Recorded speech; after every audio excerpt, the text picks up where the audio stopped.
Shannon will be stationed in Long Beach, California to support the new operations.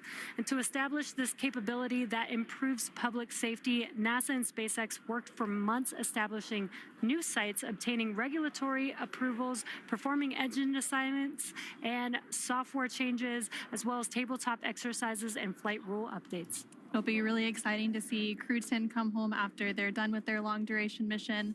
But Crew-9, who Crew-10 will be handing over once they get docked to the space station, will, of course, still splash down off the coast of Florida in a few days. But back to today's mission, let's go ahead and learn more from the astronauts flying today. You know, I often get asked why we explore. Some people explore because it's exciting to ride on a rocket. They like the boom, they like the flying, they like the electronics, they like to go fast. Some people want to explore to answer questions about the context in which the Earth exists. How old are we? How many galaxies are there? How big are we? Are we like a speck of dust on somebody's sleeve, or are we the biggest thing going out there in the universe? Curiosity is like the main power that moves us forward.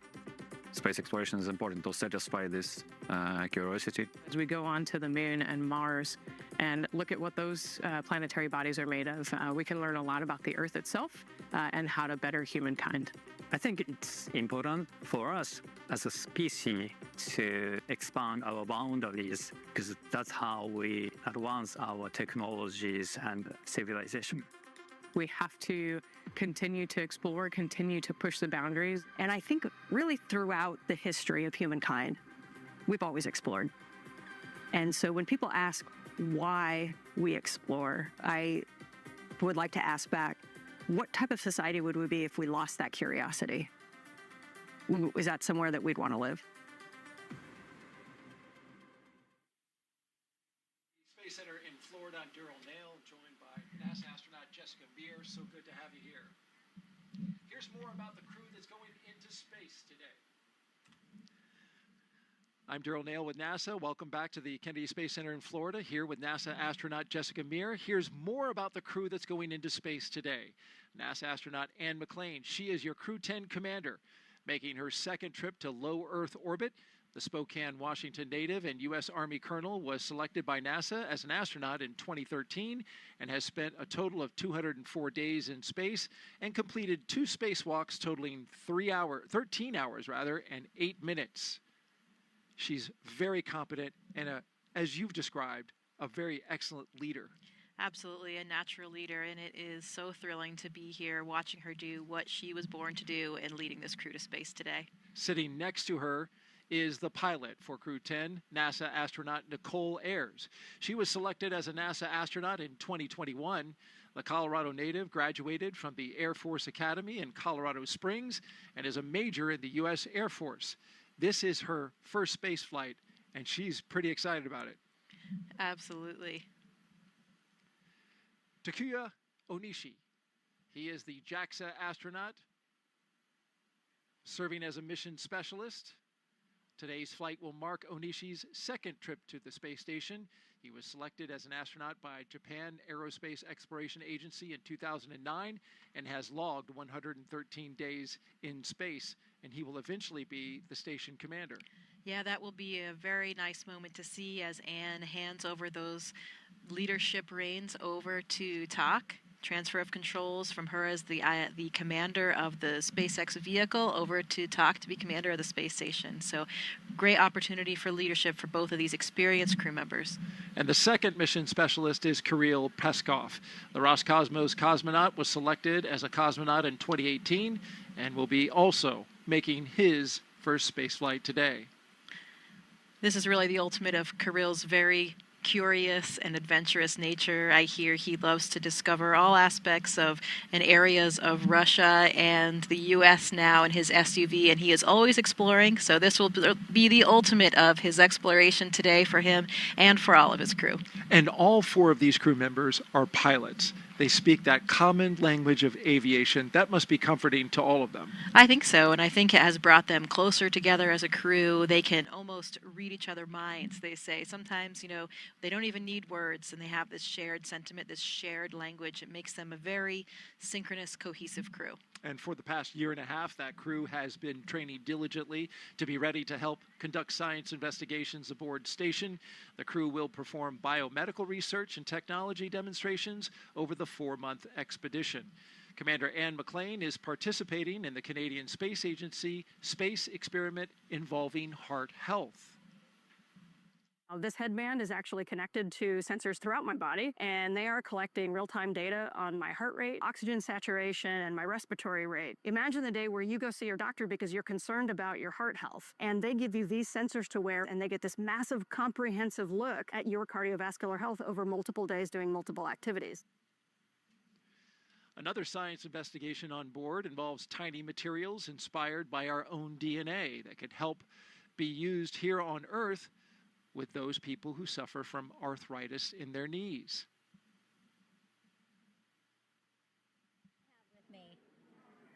Let's go back to Megan Cruz, who is standing by with NASA Acting Administrator Janet Petro.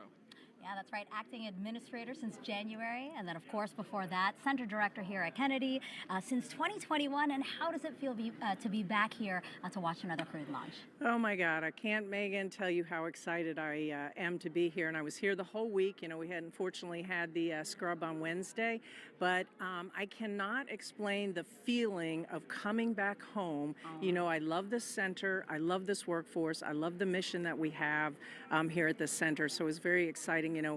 In D.C., it's not my normal job jar down here at the Kennedy Space Center being center director where, I had the workforce and the mission. So I'm super excited to be back here and to be able to witness this launch later tonight. Yes, absolutely. Launch is going to happen here shortly. I know we've been talking about this a lot in the broadcast that every single member of Crew-10 is a pilonaut.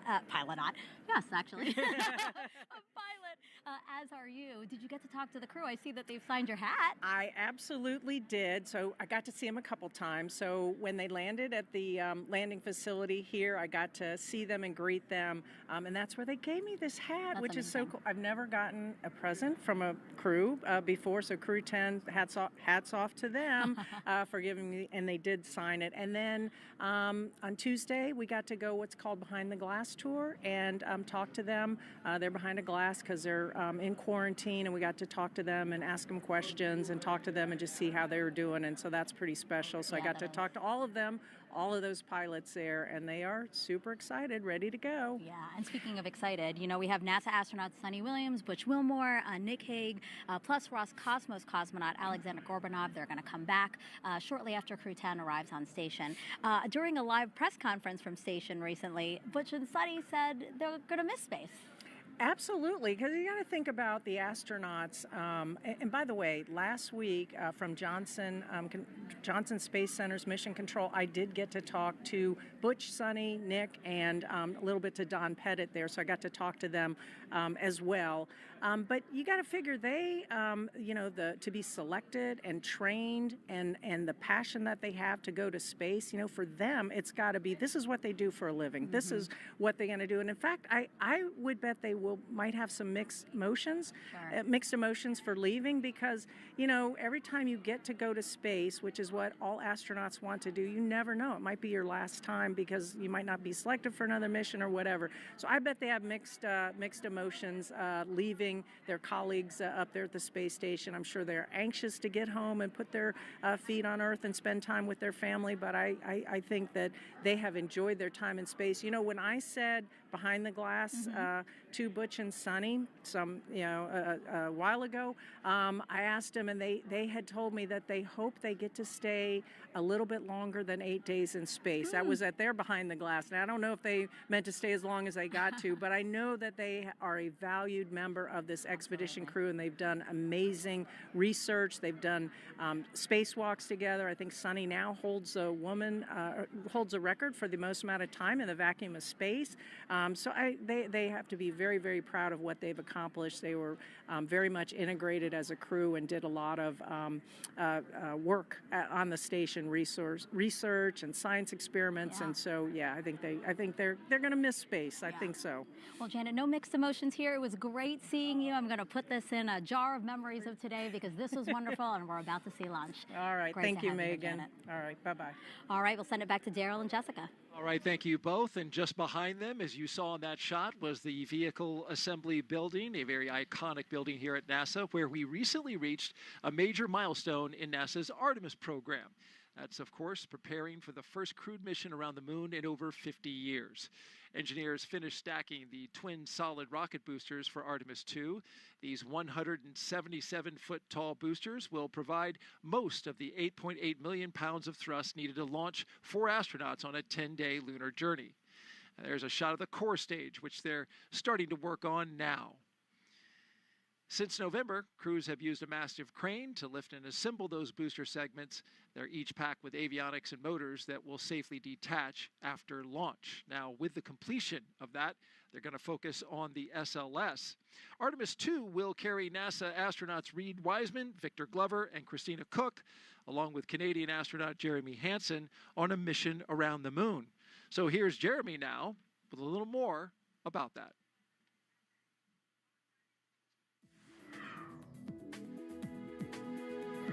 Hey everyone, I'm Canadian Space Agency astronaut Colonel Jeremy Hansen, mission specialist for the Artemis 2 mission. I'm here at the Johnson Space Center here in Houston, Texas, where we normally do most of our training. But every once in a while, we like to change it up a bit. Reed, Victor, Christine, and I recently spent several days in Iceland trading in our spacesuits for hiking gear to study its geology and surroundings. Why Iceland? Well, as you can see, it has a similar landscape and terrain to the moon, with various volcanic rocks like basalts and breccias, and has limited to no vegetation. The Nordic island has been a lunar training site for NASA astronauts since the days of the Apollo missions. My crewmates and I teamed up with scientists and geology experts to explore the huge boulders, formations, and volcanic craters across the lava fields. During our journey, we stopped at various spots to discuss what we observed. Some of the really fine material is compacting into what's like the glue holding this together. And even tested different types of tools to collect rock samples. Although we won't be landing on the moon during our mission, this field work and navigation practice will allow us to make informed observations when passing the lunar surface and pave the way for future Artemis crew training. And that's your Artemis Moon Minute. For more Artemis updates, scan the QR code on your screen right now, or visit nasa.gov/Artemis-Roman numeral 2 or II. You don't have to worry about getting updates there, though, because, Jessica, you are friends and former classmates with both Victor Glover and Christina Cook. Yeah, that's right. They are my astronaut classmates, like brothers and sisters, and it has been so exciting to see this Artemis journey. I was here for the Artemis 1 launch, and that just made it all so real. We saw the hardware, we saw the vehicle, we saw the launch, and we knew that the next time that vehicle launched, it would be with my friends and colleagues on board. So it was an incredibly exciting moment for all of us as astronauts. That launch coming in February of 2025, currently scheduled on the calendar. Let's go back now to SpaceX in Hawthorne, California.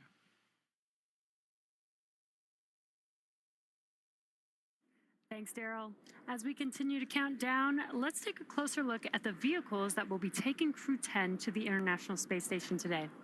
Falcon 9 is a two-stage rocket developed and manufactured by SpaceX, known for its safe, reliable, and cost-effective access to space. It's also the first orbital-class rocket capable of reflight. And sitting at the top of Falcon 9, Dragon and its trunk stand over 26 feet tall. There are 2 windows on the spacecraft, plus one underneath the nose cone. The nose cone opens shortly after launch to expose the forward bulkhead thrusters and docking mechanism that will connect with the space station. Dragon's trunk holds solar cells, which power Dragon while it's in free flight, and the trunk can also carry unpressurized cargo. Now, Dragon has played a significant role in advancing our future in space by safely transporting crew to and from the space station. There are currently 4 Dragon spacecraft supporting human spaceflight missions that have docked to the station. There you can see them on your screen. That is Endeavour, Resilience, Endurance, and Freedom. Now, designed to be the safest spacecraft ever flown, Dragon is capable of carrying up to 7 passengers to and from Earth orbit and beyond. And Dragon has 16 Draco thrusters that can be used in space to help navigate the spacecraft to its destination, each providing 90 pounds of force. That doesn't include the 8 Super Draco thrusters used for an abort, which are no longer active once the crew is in orbit. Dragon has flown 49 times, with 15 human spaceflight missions since 2020, when Dragon became the first private spacecraft to take humans to the International Space Station. In that time, Dragon has flown over 1,000 experiments to space and 56 crew members representing 14 different countries. Dragon has proven to be a versatile spacecraft. It can autonomously dock to the space station when outfitted with the International Space Station docking adapter, as it is for today's flight. When it's not going to the space station and in free flyer mode, the docking adapter can be swapped out for a cupola. Another option that we have is the Skywalker hardware, which supports extravehicular activities as the crew used during the Polaris Dawn mission. Now, continuing down the vehicle, we do have the second stage. The second stage is powered by a single Merlin vacuum engine, or MVAC engine, which is optimized to perform in the vacuum of space. After stage separation, the MVAC will ignite and carry Dragon to its target orbit. Now, the Falcon 9's first and second stages are connected by the black inner stage, which houses the MVAC engine and the system that decouples the 2 stages during stage separation. And below that is the first stage. Stage 2 LOX load has started. Good call out. Stage 2 LOX loading has begun. Below that is the first stage, which is powered by 9 Merlin engines. These 9 Merlin engines provide the initial thrust to lift. Dragon, SpaceX reporting that we continue to track no issues with Dragon or Falcon proceeding to launch. SpaceX Dragon, copy. Great news, just calling out that we're tracking no issues. These 9 Merlin engines provide the initial thrust to lift Falcon 9 off of the ground through the lower, thicker parts of the Earth's atmosphere. Now, each of these Merlin 1D engines delivers about 190,000 pounds of thrust at sea level, which gives Falcon 9 a combined 1.7 million pounds of thrust. And after stage separation, stage 1 will return to Earth for recovery and reuse on a future mission using a combination of the Merlin sea level engines and the 4 titanium grid fins located near the top of the booster, which will guide it during its re-entry and landing. The Falcon 9 first stage is also equipped with 4 landing legs that deploy and allow for vertical landing on a drone ship or landing pad. Now, today we will be attempting to return the booster to land at landing zone 1. The second stage will power Dragon into its initial low Earth orbit before separating, leaving Dragon to continue its journey to the space station using its own thrusters. About 40 seconds after separation, Dragon's nose cone deploy sequence will begin, exposing the guidance navigation controls that help Dragon autonomously fly to the space station. With T0 coming up in just under 15 minutes, our teams are doing a series of system checks to ensure Dragon and Falcon 9 are ready to go. And we are still looking good for an on-time launch today. Both Dragon and Falcon 9 continue to be healthy. As we continue to listen and watch the countdown, our teams are preparing the vehicle for flight. Propellant loading of both RP-1 and liquid oxygen began at T-minus 35 minutes. And we also heard the call a few minutes ago that the launch escape system is armed. The launch escape system is designed to propel Dragon away from Falcon 9 in the event of an emergency during launch. Now, the range, which is monitoring the keep-out zones among other key flight requirements, also continues to report no issues, and they are go to support today's launch. And weather also continues to look good. You can see it there on your screen, clear skies. And we are still tracking a roughly less than 5% chance of violation at our target liftoff time of 7:03 p.m. Eastern, 4:03 p.m. Pacific. And as you heard earlier, we're continuing to be optimistic that we're going to maintain these good conditions into launch. And as a reminder, today we have an instantaneous launch window driven by our planned rendezvous point, the point at which Dragon and station will meet in orbit. The station is orbiting the Earth at more than 17,000 miles per hour, and Dragon needs to catch up. That means we have to deliver Dragon to the correct orbit by timing its trajectory relative to the orbiting laboratory so that they are in the same place in orbit at the same time. So precise liftoff time is crucial for hitting that rendezvous point. And at this point, if we hear a hold for any reason, we would have to stand down and target our backup launch opportunity, which is Saturday, March 15th at 6:41 p.m. Eastern, 3:41 p.m. Pacific. But again, everything and all the systems continue to be go. And for now, we're going to go ahead and turn it over to Gary at the Johnson Space Center for a quick status update from Houston. Hey, thank you, Anna. Back here in the International Space Station Flight Control Room at NASA's Johnson Space Center in Houston, teams continue to work around the clock to monitor activities aboard the orbital outpost. Leading the teams inside the room is Flight Director T.J. Creamer. The team in Mission Control Houston, the team in Hawthorne, and the astronauts aboard the space station will track the autonomous docking of Dragon Endurance when they enter joint operations. This will happen when the spacecraft enters the approach ellipsoid, the invisible boundary stretching 4 by 2 by 2 kilometers that helps us monitor all arriving and departing spacecraft, is essentially the neighborhood of the space station. Once docked, crew members in both Dragon and aboard the station will perform a series of leak checks, then work to open the spacecraft's hatch for Crew-10 to float into the station and begin their stay. We anticipate that the hatch will be opened about an hour and a half after the docking. When they enter the orbital outpost, Crew-10 will be greeted by the rest of their Expedition 72 crew and will come together for opening remarks. That's all from us here in Mission Control as the anticipation continues to build for launch in under 20 minutes. How's it looking on the Space Coast, Daryl? We're looking great, Gary. Looking fantastic. We've got fantastic weather, 95% go. You see the beautiful shot outside of the pad there, the rocket and the spacecraft. When it launches today, the crew aboard the ISS, the destination for today's launch, will be about 260 miles over top of the west coast of Australia. So too far to see the launch.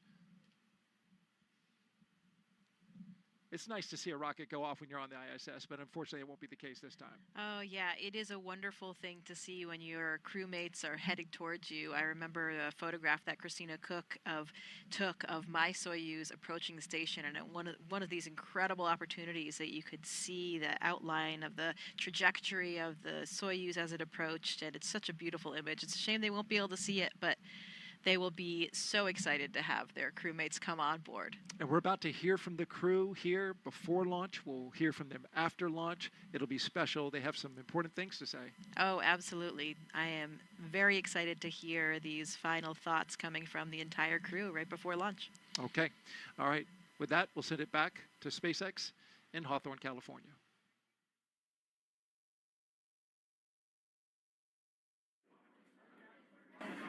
Thanks, Daryl.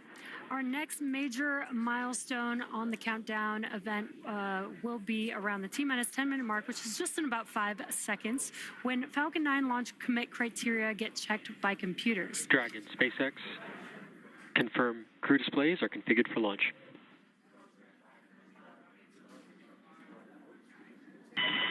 SpaceX Dragon, displays are configured for launch. And with that, this is the pilot, Nicole Ayers.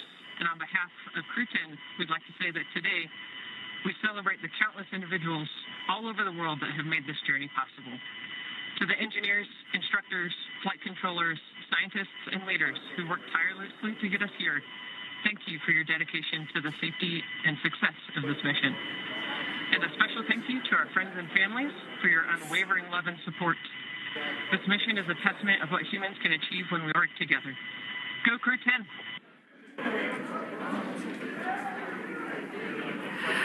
Such great words from the crew. Again, and some cheering going on. You can see that on your screen. SpaceX copies. And from the entire SpaceX team here, it's been a pleasure working together to prepare for this mission. And from all of us, good luck, Godspeed, go Crew-10, and enjoy the ride.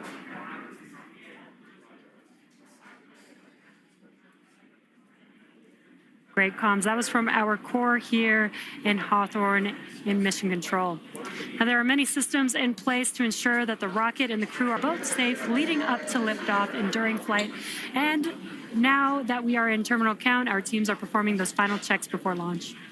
And coming up here in just a few minutes, we will start having that stage 1 engine chill start. And now we're just over 8 minutes away from launch. Again, today's Ride to orbit will be about 9 minutes, which is from the time of liftoff to second stage cutoff.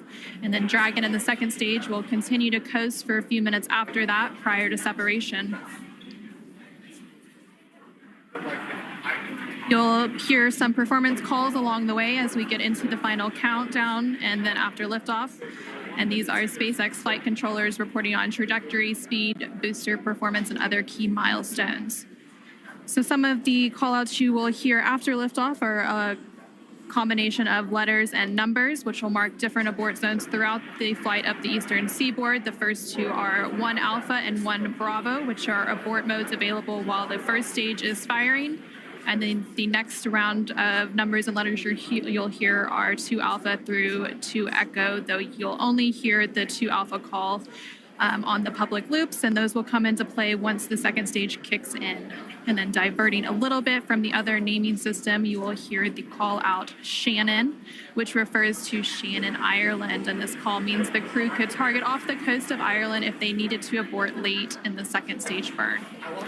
And you'll continue to hear those different callouts along with key performance callouts from the guidance, navigation, and control officer along with the propulsion lead. We're now just under 7 minutes away from launch. Engines are chilling in for flight.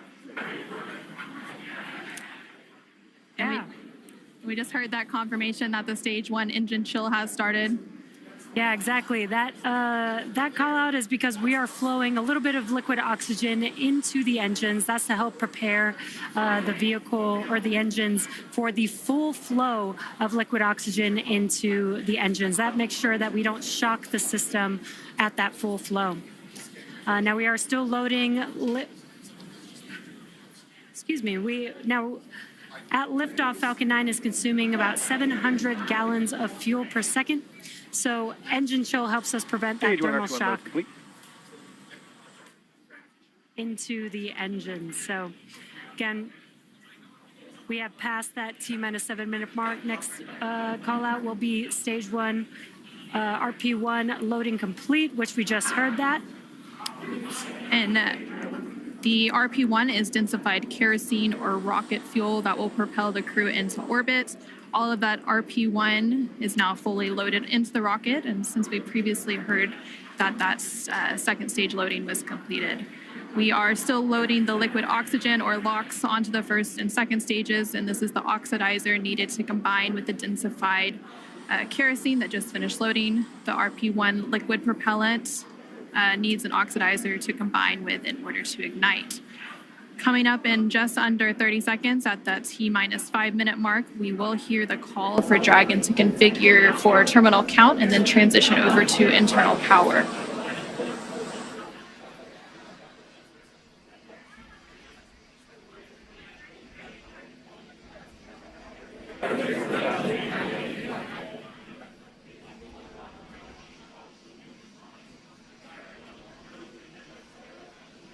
Tanks are pressing for strong mic retract. Dragon is in configure for terminal count. And there we just heard that call out for terminal count. So now Dragon onboard computers will take control of the spacecraft. And we also heard that the propellant tanks on Falcon 9 are getting ready to pressurize, adding some additional structural support to the rocket as we get ready for that strong back to retract. And that strong back provides access to Falcon 9's fueling lines. Has started. That strong back lower has now started, and again, that strong back provides access to Falcon 9's fueling lines and umbilicals for both propellant load and the different gases being loaded on board. And what you should see on your screen is there's those clamp arms that are around the second stage just below Dragon. They're going to open up, and once they're fully open, then that strong back or the TE can begin to recline away from the vehicle. Now, initially, we are going to recline that TE just about 2 degrees away from the vehicle, and then we will fully move the TE about 45 degrees away up at T0. And they're maybe a little hard to see on your screen, but the clamp arms are opening up there. There's a better view. Looks like the clamp arms are now fully open, so that TE will begin to move away from the vehicle. Very slow and slight, but just enough to get 2 degrees away from the vehicle. And then coming up in less than 30 seconds at the T-minus 3-minute mark, the first stage liquid oxygen or LOX load will complete. And we'll continue to check through a couple more fueling milestones, including one around the T-minus 2-minute mark before flight, where we'll hear liquid oxygen loading is complete on the second stage. And now you see all of those white clouds on your screen. Those are clouds of vapor, and they're completely normal, and we'll see them continue to build up as we get closer to launch. This is because liquid oxygen is super chilled, so a little of it will boil off in the warmer Florida air.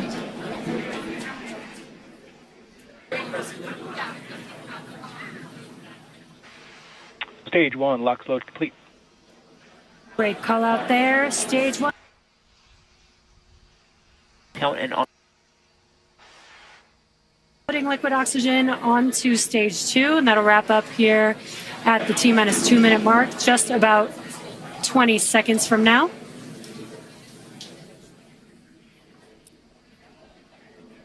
And once we finish propellant loading, that will mean that 1 million pounds of RP1 and liquid oxygen will be loaded onto Falcon 9 here, just under 10 seconds.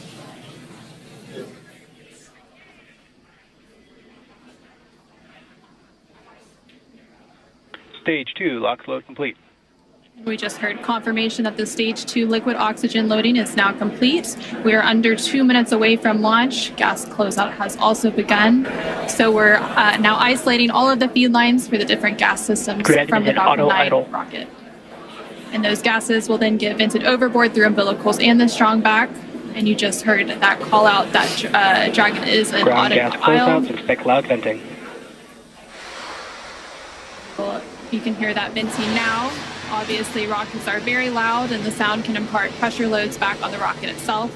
The ton of water absorbs and prevents the sound from hitting the structure and reverberating back onto the rocket. And that call out for auto idle puts the rocket in a state the flight computers understand before it takes over, making sure the transition to final countdown is smooth and all the flight computers on board are in sync and configured for launch. Falcon 9 is in startup. And now we just heard that Falcon 9 is in startup. In countdown.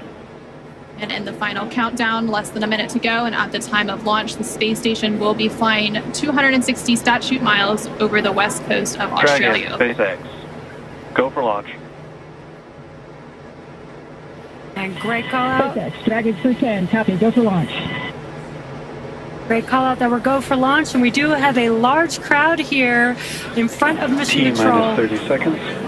Waiting to watch Crew-10 take off today.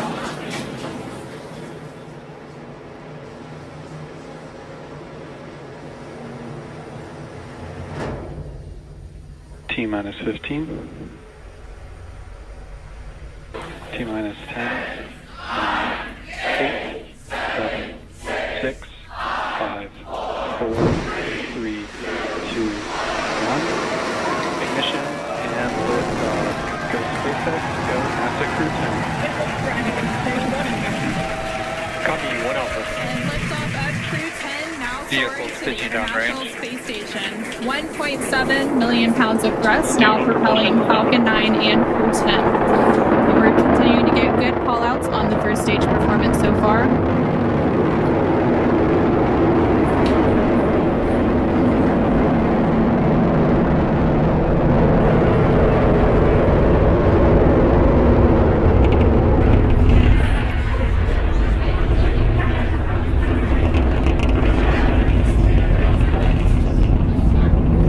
We're now 40 seconds into today's flight. Power and telemetry nominal. Continuing to get good performance call-outs. Throttle down. Yeah, we are throttling down the engines in preparation for Max Q. What great timing that was. We just passed through Max Q. That's the largest structural load that the vehicle will see on ascent. Vehicle supersonic. Stage 1, throttle up. We're now just over 1 minute and 10 seconds into today's flight, traveling at more than 1,400 miles per hour. Stage 1 Bravo. And we just heard that call out for 1 Bravo, which means we're in the second and final abort mode for the first stage, continuing to get good performance. And the crew already pulling over 2 Gs. Next up, we'll have a couple of events happening in rapid succession. Back chill started. First will be that engine chill on the second stage impact engine, which we just heard. And then we'll have MECO, or main engine cutoff, where the 9 engines on the first stage will cut off ahead of the first and second stages will be separating from one another. Then the single Merlin vacuum engine on the second stage will ignite and continue to carry Crew-10 to orbit while the first stage begins its journey back to Earth. Now we're just 2 minutes into today's flight. The vehicle is traveling just under 4,000 miles per hour. We're just about 20 seconds away from those events that Anna just mentioned. The 9 Merlin engines will shut down here in just about 10 seconds for MECO, stage separation, and SES-1.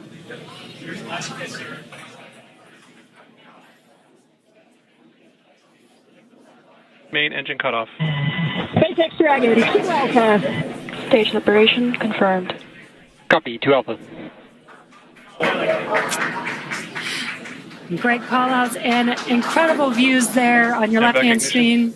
On your left-hand screen, you can see a view from stage 1.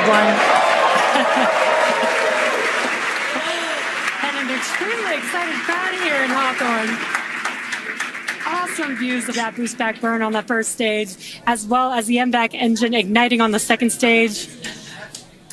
Great views there. Now the booster is in its boost back burn. This is the first of 3 burns as it makes its way back down to Earth. This will last about 45 seconds. And the Crew-10 crew is still on board Dragon, attached to Falcon 9 second stage, which you can see there on your right-hand screen. And we're now at 3 minutes and 20 seconds into today's flight. The vehicle is traveling about 6,500 miles per hour.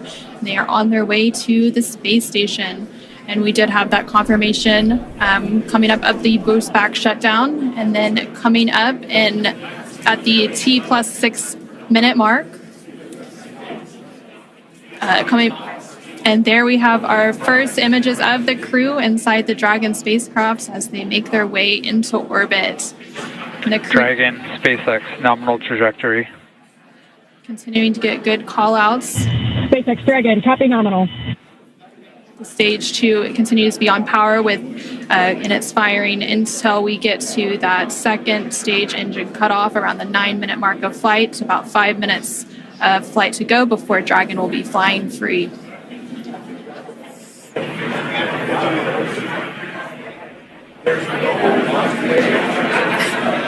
Some cool views there on your left-hand screen. That's the first stage booster as it's making its way back down to Earth. This is a ground tracking camera getting these awesome views. And on the right-hand side of your screen, you can see that lone Merlin vacuum engine of the second stage. We're continuing to get good performance on the second stage. And the crew's G-loads will dip right when we hit the separation event, and it's going to continue to build up until then. Dragon, SpaceX, nominal trajectory. SpaceX Dragon, copy nominal. We're now at 5 minutes into today's flight with a liftoff at 7:03 p.m. Pacific, 7:03 p.m. Eastern, 4:03 p.m. Pacific. Continuing to get good call-outs as Stage 1 makes its way back to Earth, and Stage 2 continues to fire, propelling Dragon into orbit. If you're just now joining us, the 4 members of Crew-10 launched from Launch Complex 39A at Kennedy Space Center in Florida. And they're currently on board Dragon, still attached to Falcon 9 second stage, which you're seeing there on your right-hand screen. On your left-hand screen, the first stage vehicle is making its way back down to Earth. It already completed the first of 3 burns as the boost back burn, and the next event coming up for that vehicle is going to be the entry burn. Dragon, SpaceX, nominal trajectory. Great call-outs there. That entry burn is coming up. SpaceX Dragon, copy nominal. That entry burn is coming up here in just under 20 seconds. We'll reignite 3 of those 9 Merlin 1D engines to help slow the vehicle down as it makes its way back into the Earth's atmosphere. We're now just over 6 minutes into today's flight as Dragon and the second stage continue traveling at over 12,000 miles per hour, making their way into orbit and on the way to the International Space Station.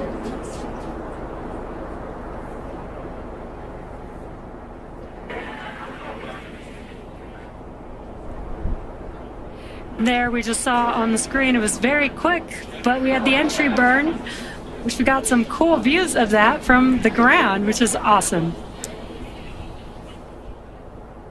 Now, the next event coming up will be the landing burn for the first stage.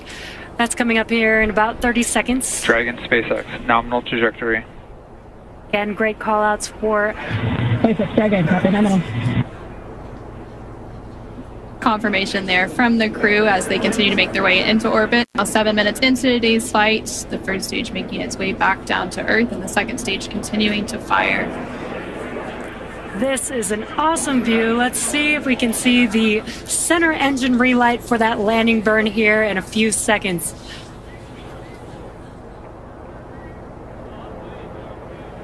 There's that landing burn. Let's watch as Falcon 9 touches down on landing zone 1.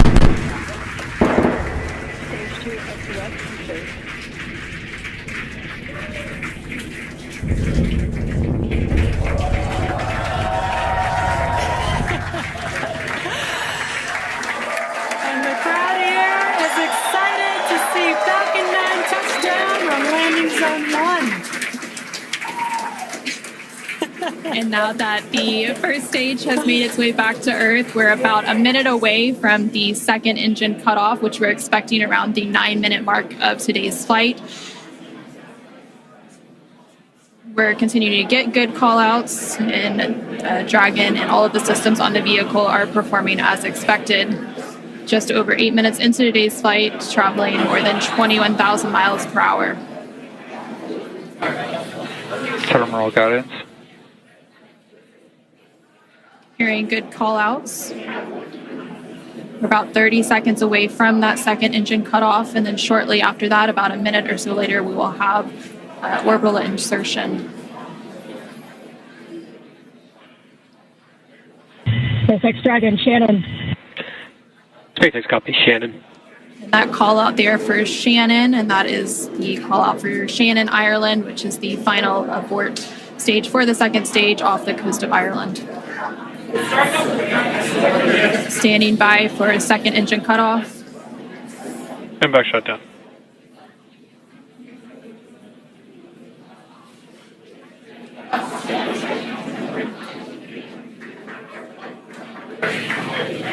Dragon SpaceX, nominal orbit insertion. And there we heard confirmation Launch of escape system disarmed. good confirmation of orbital insertion. Crew-10 is now well on their way to the International Space Station following a 9.5-minute flight uphill. Now, the second stage is preparing for Dragon separation here, which should happen shortly, in about 10-15 seconds is what we're expecting. Now we're preparing for stabilizing the second stage so that we can have a smooth separation. And there you can see on the left-hand side of your screen, the crowd is going wild. There on your screen you can see that Dragon separation, that second stage making its way, and Dragon is now flying free. 10 minutes into today's flight, that was about a minute after we had that second engine cutoff and orbital insertion. And it looks like a good separation, good rates. Dragon now flying free. There on the right-hand side of your screen, you can see some first images of Crew-10 inside the Dragon Endurance spacecraft as they're now successfully in orbit. Dragon, SpaceX, Chief Engineer on Countdown 1.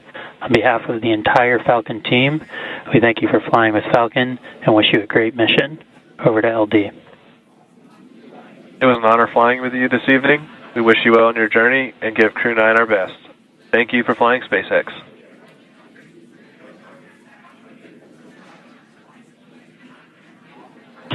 SpaceX Dragon, this is Crew-10 Commander Ann McLean. Thank you to all of the teams from across the world who contributed to the launch today. SpaceX Spaceflight is tough, but humans are tougher. Days like today are made possible only when people choose to do the harder right over the easier wrong. Build relationships, choose cooperation, and believe in the inherent goodness of all people across the world. To my family and friends, without you, I would not be here. Explore boldly, live gracefully, go Crew-10. And over to pilot Nicole Ayers.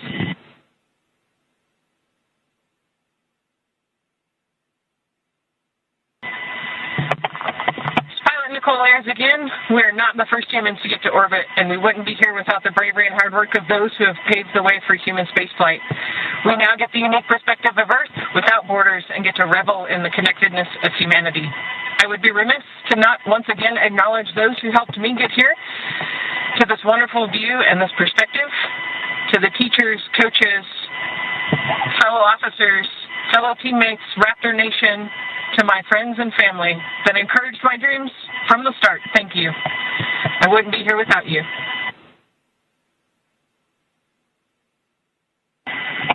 This is Mission Specialist Takuya Onishi. I want to say a huge thank you to NASA and SpaceX, especially the Falcon 9 team for the successful launch, and we are looking forward to a smooth ride to the International Space Station. 日本の皆さん、たくさんの応援ありがとうございます。9年ぶりの無重力の感覚をかみしめてます。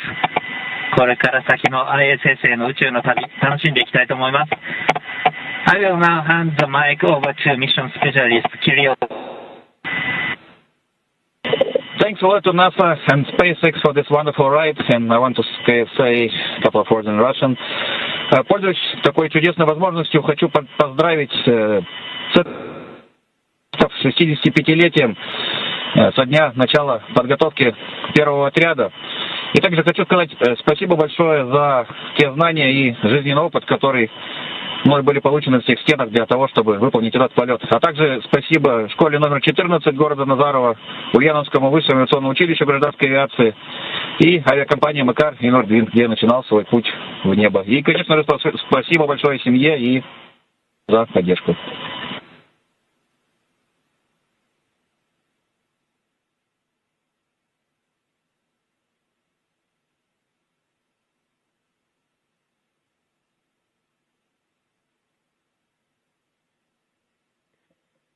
Thank you, Crew-10.